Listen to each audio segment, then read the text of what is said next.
Good evening. My name is Odie Hawkins.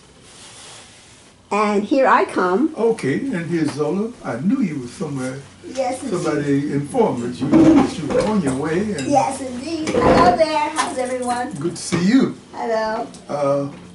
You got your little libation again. Yes, get yours, please. Nothing is better than water, even out of a cup. I'm having some pineapple juice. We missed Monday because, Because? and I'll just let it go at that. So here we are this Tuesday afternoon, and several things have come up that we have been talking about. I think for those who may have seen us before, you know that we teach Tai Chi. We're certified Tai Chi teachers, certified by the School of Healing Martial Arts. Dr. Daniel Hoover and Dr. Jonathan Lynn were the certifiers. We've been talking about music, meditative music that would accompany both Tai Chi and meditation. And come up with a couple of interesting things. First of all, this past Saturday, I got together with my friend Brock, who is a marvelous musician. He had a saxophone and I had conga drums. And we recorded something that was supposed to have been purely meditative, but I think it got a little bit rambunctious. And Well, we have it. Well, one of them is called Moments, a Musical Labyrinth of the Middle Passage. okay, so what we were doing, what we have been doing, is trying to weave in our own particular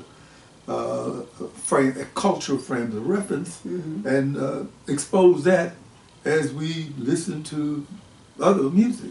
Did you want me to play a little bit Yeah, of that? would you? Okay, right, okay. So this is that one as opposed to, you also had Moments Brazilian Blues and Moments New York, but I'll play the last one. What I had in mind was to, in the outline I prepared, what I had in mind was to take us to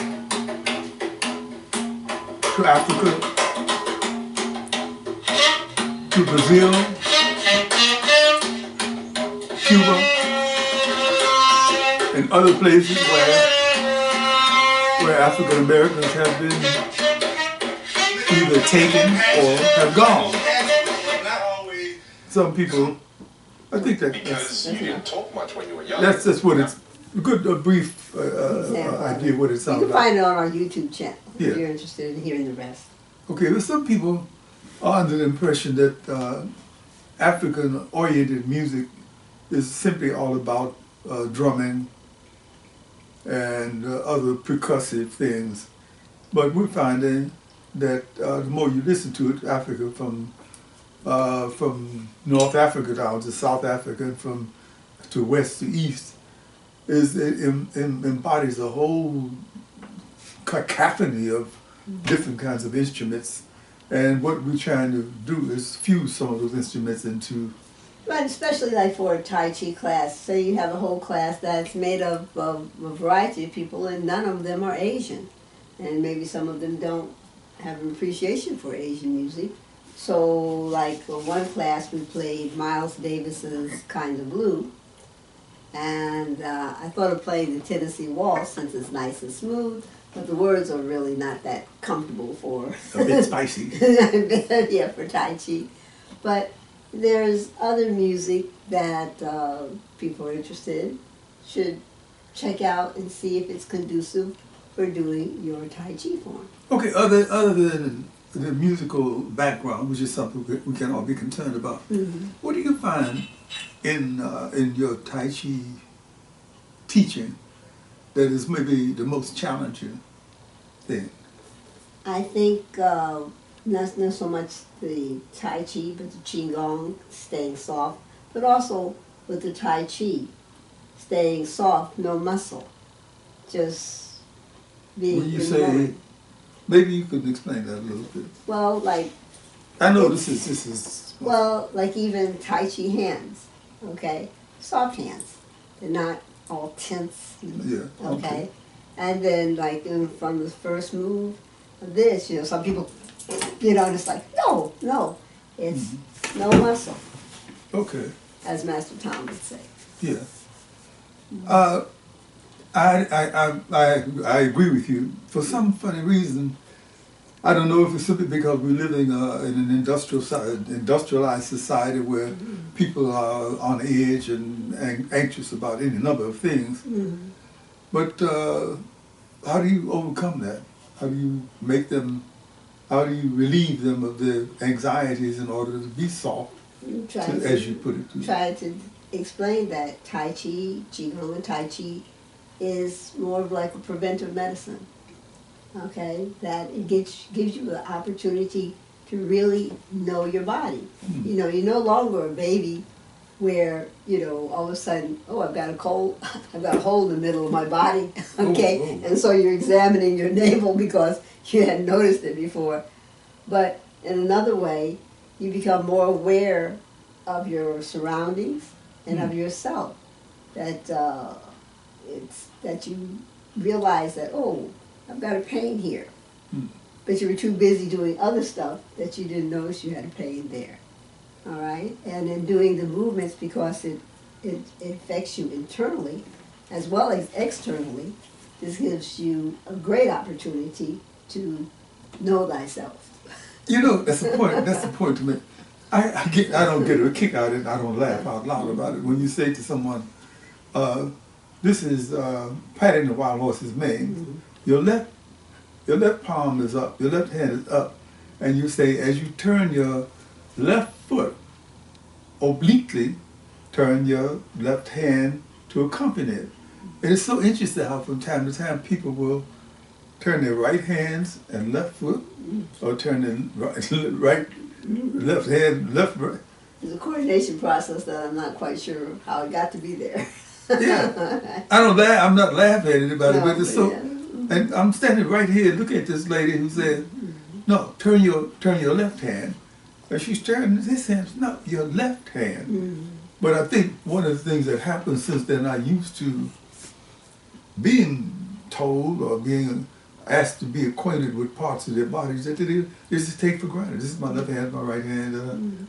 I'm thinking about a guy who's left-handed, who suddenly becomes the left hand cease being his dominant hand when he starts doing these exercises. Right. He suddenly puts his best right forward, and so forth and so on. The Tai Chi thing. Can we talk for a minute about the relation of Tai Chi to what it is that I'm doing, which is writing novels? Well, I think over the years that you become better in your writing process. That as you know, you're always pretty well aware of yourself because of your previous martial arts. But Tai Chi brings another element to us, so that I think brings more focus. Okay, yeah. Okay, and so as a published author, I believe that with the Tai Chi you become more focused on where you want to go and how to follow your character throughout the story, your characters through the story, as opposed to the characters following you. Zola, you so on the money, I don't know what to do because right now, as you know, I'm writing I'm calling it a collage, for want of a better word, about a man I knew very well, and I spent a number of years with, not too many years, but a number of years. He happened to be my father.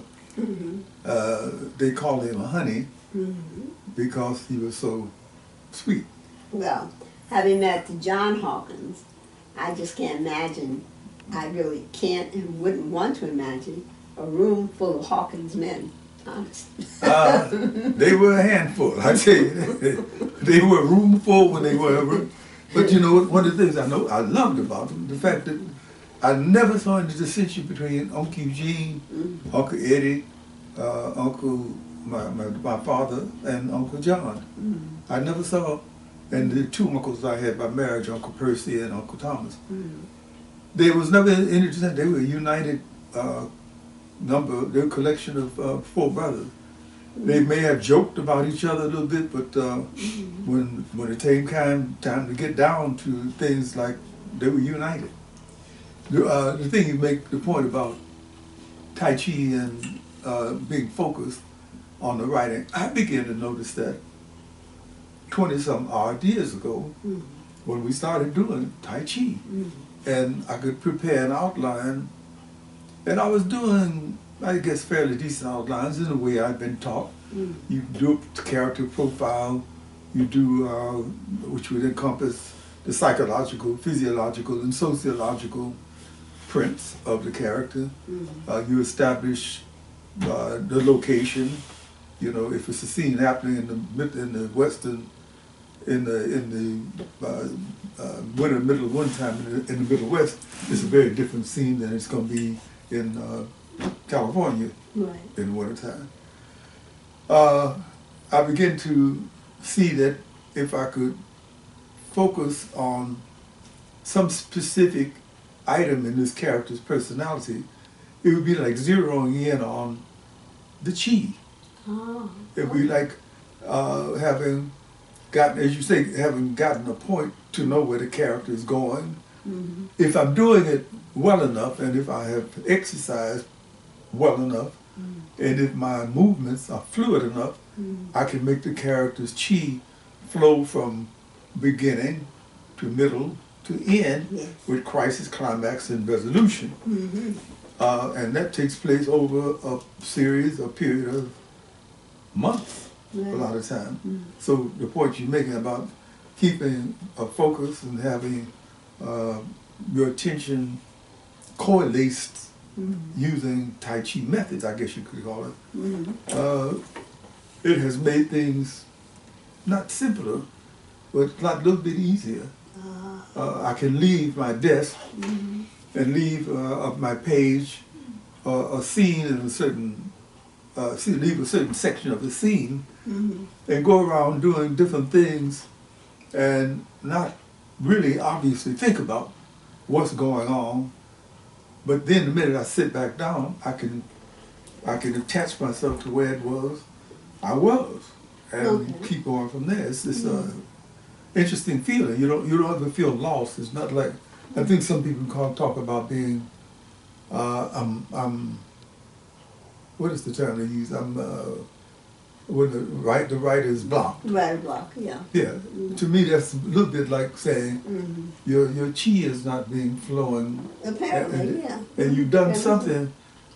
It's like having a kink in your garden hose or something. You've done something to stop the flow of it, and if you've done something to stop the flow of it, then you can undo it. So that's happening. I think this evening is going to be a very short one because we are doing any number of things in preparation for the Tai Chi classes that we're doing on like a 6 day a week basis now. Right. In addition to these other things, but we are still making an effort to sell Odie's books, which means that website www.odiehawkins.com.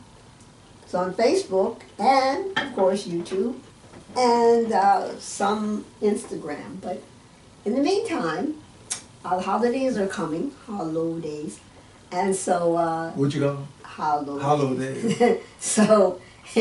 You know, it's also a great time to pick up a book for either you to read or for you to give a friend to read. And I have not written anything specifically in any particular holiday genre, but I can tell you this: one of the 38 books will fit whatever genre you think you want to look at. Yes, I'm pretty sure too. All right, Odie's got an NAACP award. He wrote The Big Party, which is on Sanford and Son, and does not like to mention the Monkey Hustle. Okay. And has I wrote a screenplay called the Ghetto Jet Set, and the moguls at this film company decided that they would change it to something called the Monkey Hustle. And they have never been able to explain to me why they would call a black screenplay writer's work Monkey Hustle. But it's playing in different parts of the world, and I get residuals every now and then. Yes. So sorry, I hate to interrupt. You know, and so, yeah, you know, we smile when we see old movies still playing on TV. Like I think of folks on the MASH cast that there are very few black or Asian or any other, even though it was MASH, right, on the show itself.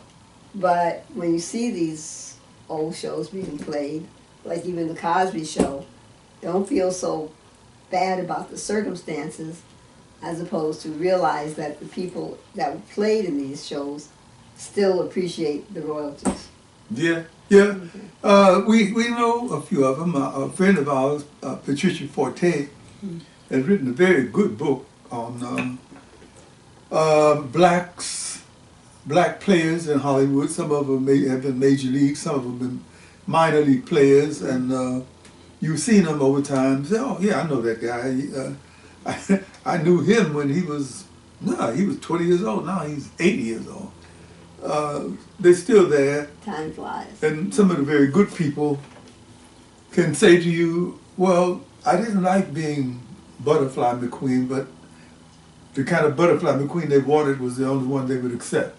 Right. So I'm mentioning this lady specifically because I met Butterfly McQueen. You remember her? Yes, I remember what she said, told you that she would rather play a maid than be a maid. Okay, that's right. Mm-hmm. I met her in Augusta, Georgia, she ran a barbecue restaurant on Gwinnett Street in downtown Georgia, downtown Augusta, Georgia. And I walked into this place to get some barbecue, and there was Butterfly McQueen. She didn't have that high squeaky voice. That was something she used as a comic thing. But she did have a high voice, and she was a very attractive lady. Mm-hmm. And you know, aren't you Butterfly McQueen? Mm-hmm. Well, I think so. You know, she had a good sense of humor. Yeah. So of course I went back and forth. I was taking notes. Mm-hmm. So you know, I saw you in Mildred Pierce. They didn't even give you credit in Mildred Pierce. Mm-hmm. See, well, she explained. I think it had something to do with Joan Crawford being a little bit miffed at me. Mm-hmm. Because whenever I came onto a scene, it seems that the attention was pulled my way. Mm-hmm. She talked about the scene where she picks up the telephone upside down. Mm-hmm. Hello? Mm-hmm. Hello? You know, and just that scene alone, it was artifice. She was using artifices and making up little comic bits that they didn't want to have her make up. As we recall, in that particular movie, most of her scenes took place when she was in the background. Right. And she would be doing something like whatever she was doing. She didn't get a chance to come onto the scene until she became the maid with the little black and white outfit on. I just thought I would throw it in. Hey, we gotta go. Thank you for the shout out. Okay, hope you have a good week. Enjoy life and think about writing or reading. Tai Chi. Think about Tai Chi. What about Tai Chi? Think about Tai Chi. Bye for now.